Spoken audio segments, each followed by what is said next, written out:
Θέλω να πω ότι στο σημερινό παιχνίδι καταρχήν είναι ένα καλό, ένα δυνατό παιχνίδι με πολλές μονομαχίες. Πιστεύω ότι ο κόσμος που παρακολούθησε το παιχνίδι έμεινε αρκετά ικανοποιημένος. Αγωνιστικά εμείς νομίζω ότι δεν δικαιούμασταν την ήττα, γιατί κυρίως στο δεύτερο ημίχρονο μπορούσαμε να είχαμε καθαρίσει το παιχνίδι, αλλά αυτά συμβαίνουν στο ποδόσφαιρο.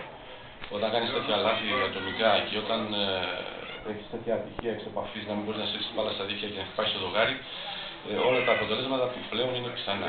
Και γι' αυτό το λόγο μας εμπόδισε και η μπάλα.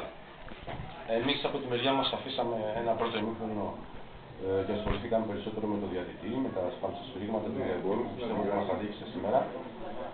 Και οι παίχτες μου, παρασυρώμενοι από αυτό το γεγονός, δεν ήταν συγκεντρωμένοι στο μάτς.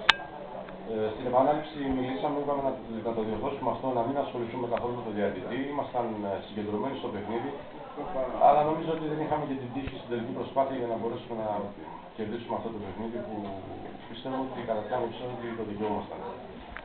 Παρ' όλα αυτά, θέλω να πω ότι η ομάδα θα συνεχίσει την προσπάθειά της. Να δώσω και συγχαρητήρια στον Μανώλη το Σουτζή για την πολύ καλή πορεία της ομάδας του και να τους ευχηθώ τα καλύτερα.